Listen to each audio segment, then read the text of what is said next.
আজকে আমি করছি পাবদা মাছের তেল ঝাল। দেখো, তার জন্য আমি এরকম সাইজের পাবদা মাছগুলো নিয়ে নিয়েছিলাম। দেখো, এই তেল ঝালটা খেতে খুব দারুণ হয় ভাতের সাথে।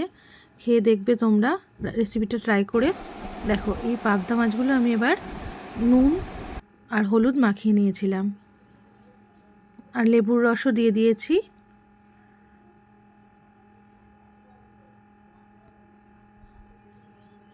দিয়ে ভালো করে মাখিয়ে নিচ্ছি।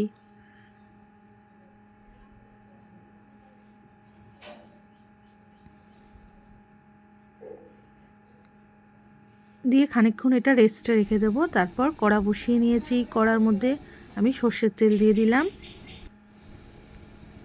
এবার সর্ষের তেল গরম হয়ে গেছে আমার। মাছগুলো একে একে এবার ভেজে নিচ্ছি।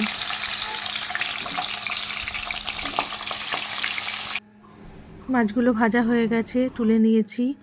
এবার ওই তেলেই আমি এক এক করে সব মশলা দেবো। কালো জিরে দিয়ে দিয়েছি, তারপর ওর মধ্যে আমি টমেটো কুচি দিয়ে দিলাম। তারপর এর মধ্যে আমি একটু জিরে গুঁড়ো, একটু হলুদ গুঁড়ো নিয়ে ভালো করে এর মধ্যে দিয়ে দিয়েছি। জলের মধ্যে গুলে এর মধ্যে দিয়েছি। লবণ দিয়ে দিয়েছি, একটু সামান্য হলুদ দিয়ে দিয়েছি, একটু কাশ্মীরি মির্চ দিয়ে দিয়েছি। দিয়ে ভালো করে নেড়ে নিচ্ছি।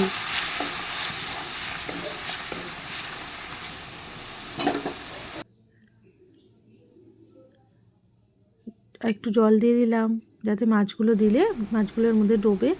জল দিয়ে দিয়েছি। চেরা কাঁচা লঙ্কা দিয়ে দিলাম। খুব ইজি প্রসেসে হয় রান্নাটা।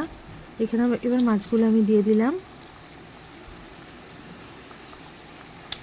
মাছগুলো দিয়ে ভালো করে মাছগুলো ডুবিয়ে নিয়ে, মাছগুলো ঝোলের মধ্যে ডুবে গেলে এবার কাঁচা সর্ষের তেল দিয়ে এই মাছগুলো আমি সার্ভ করে নেবো। রান্নাটা খুব দুর্দান্ত হয়। তোমরা এই রেসিপিটা বাড়িতে ট্রাই করো, আর আমাকে কমেন্টে লিখতে ভুলো না কেমন হয়েছে রান্নাটা।